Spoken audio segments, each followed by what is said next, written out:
Hello, friends. I'm feeling so happy that lockdown has given us this opportunity कि हम लोग मिल कर के एक साथ में वर्कआउट कर रहे हैं। नो मैटर कोई कहीं भी रह रहा है, किस टाइम जोन में है। इनफैक्ट मनीषा ने जब बोला यूएस में रहकर वो हमारे साथ ज्वाइन करेगी, I felt so excited and I was so happy.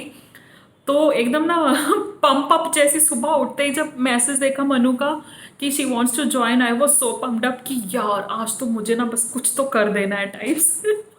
और वो फीलिंग से ही मेरा पूरा दिन इतना हैप्पी और एनर्जेटिक जा रहा है।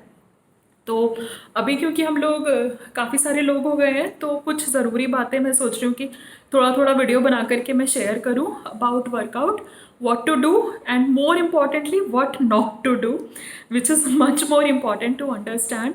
क्योंकि हम कर रहे हैं लेकिन हमें इंजुरी बिल्कुल नहीं चाहिए। अगर हमने ध्यान नहीं दिया तो कुछ भी बैक स्प्रेन और नेक स्प्रेन ये सब तो कॉमन चीज़ें हैं, बैठे बैठे ही आजकल किसी को भी हो जाता है। तो अगर हम ध्यान से नहीं करेंगे तो वर्कआउट में चांसेस और भी ज़्यादा हैं। तो मोस्ट इम्पॉर्टेंटली जो चीज़ हमें ध्यान में रखनी है वो ये कि वार्म अप बिल्कुल भी मिस नहीं करना है। Warm up is so important. तो तब सबसे पहले टाइम पर सेशन ज्वाइन करना है, लेट नहीं आना है।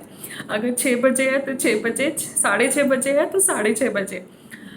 वार्म अप में ज़रूरी इसलिए है क्योंकि हम जब सुबह सो के उठते हैं तो बॉडी ऑलरेडी अकड़ी हुई होती है। अगर अकड़ी हुई बॉडी से मैं उठा करके कुछ भी करना शुरू कर दूँ तो जाहिर है कि या तो मुझे शोल्डर में स्प्रेन आ जाएगा, बैक में स्प्रेन आ जाएगा, नेक ऑलरेडी एज भी हो चुका है और लॉकडाउन में पिछले 6-7 महीने में कुछ किया भी नहीं है।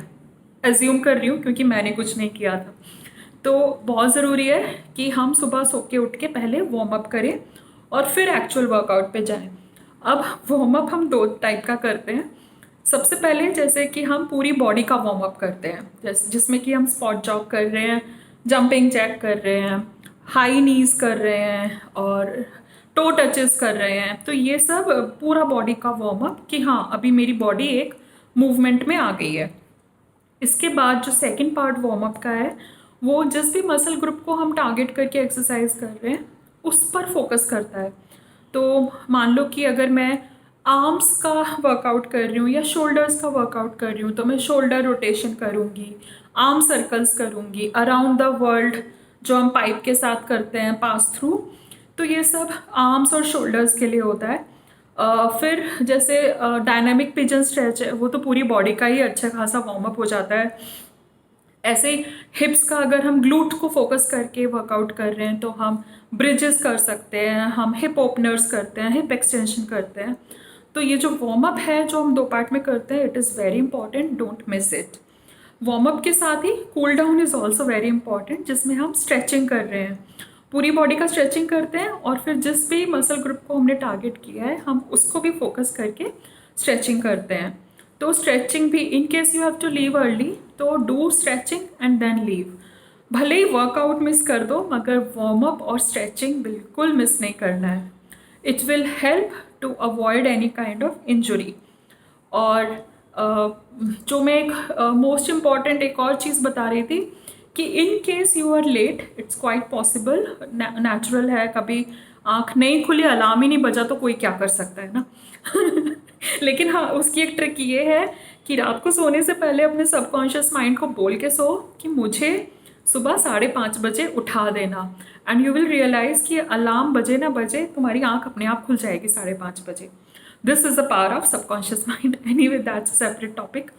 तो हाँ मैं क्या बोल रही थी कि हाँ अगर लेट हो गए उठने में तो वर्कआउट को डायरेक्टली हमारे साथ ज्वाइन मत करो, वीडियो ऑन करके हमें देखो भले ही, बट अपने आप पहले थोड़ा सा स्पॉट जॉग कर लो, हिप टो टचेस कर लो, जंपिंग जैक कर लो, शोल्डर रोटेशन ये कर लो, तो बॉडी मूवमेंट में आ जाएगी।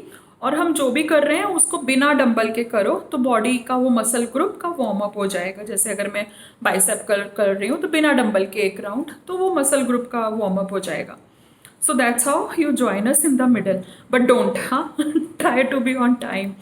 और कूल डाउन भी ज़रूरी है, that was other important thing. और हाँ ड्यूरिंग द वर्कआउट हमें क्या करना है, कोई भी मूवमेंट को जर्क नहीं देना है। It has to be a very slow movement. जितना स्लो करते हैं वेट्स के साथ उतना ज़्यादा इम्पैक्ट आता है। तो हमारी किसी के साथ कोई रेस नहीं है, we have to be very slow. तो जैसे हम होल्ड करते हैं और मैंने वो 1 2 यू विल डू कि कितना स्लोली भी हम करते हैं, तो we have to be very slow. कुछ चीज़ें हैं जैसे कि अगर मैं बाइसेप कर्ल कर रही हूँ तो रिस्ट को नहीं घुमाना है, रिस्ट को स्ट्रेट रखना है, एल्बो को बॉडी के साथ रख के जिस भी पोजीशन में हैंड है उसी पोजीशन में वो जा रहा है, रिस्ट को ऐसे unnecessarily otherwise you will strain your wrist. और ये नहीं कि नेक हो या बहुत ही जर्की मूवमेंट में ऐसे ऐसे करूँ, तो वो सब कुछ नहीं, आई मीन क्वाइट नेचुरल। मतलब ये सबसे जर्क आ सकता है। स्लो मूवमेंट्स, जैसे भी मूवमेंट है उसको उसी तरह स्लोली करना है। और अगर हम बाइसेप कर्ल कर रहे हैं, मतलब बाइसेप्स के एरिया, तो फोकस सारा बाइसेप्स पर है। ये नहीं कि मैं अपने शोल्डर को उचका करके कुछ, मतलब हाँ उसके लिए ज़रूरी है कि उतना ही वेट लो जितना उठ पा रहा है। अगर ज़्यादा वेट लिया तो ऐसे चांसेस हैं कि मेरे से वेट तो उठ नहीं रहा है, तो मैं ज़बरदस्ती अपनी रिस्ट पे और शोल्डर पे स्ट्रेन करूँ, वो सब कुछ नहीं करना है। हमें किसी के साथ compete नहीं करना है। मुझे पता है मेरी बॉडी की क्या लिमिट है, मेरी बॉडी की क्या कैपेसिटी है, मैं कितना कर सकती हूँ। तो अगर 10 राउंड्स इजीली हो रहे हैं तो मैं पुश करके 12 कर लूँगी। लेकिन क्योंकि दूसरा पर्सन ने 5 किलो का वेट उठाया या 3 किलो का वेट उठाया तो मैं क्यों 1 किलो का उठाऊँ? नहीं, अगर 1 किलो से हो रहा है तो 1 किलो से करो। जब तुम्हारा स्टेमिना बिल्ड हो जाएगा तो you will automatically get on to higher weights. So we are not competing with anyone. और most importantly, we need to keep our ego also in check. We are not competing with our ego also here. Ego will tell कि अच्छा बेटा तूने एक किया आज 2 से कर ले, मगर हमें पता है हमारी बॉडी की कैपेसिटी कितनी है, तो इंजुरी नहीं चाहिए। When we know we are ready, then we will automatically get on to higher weight.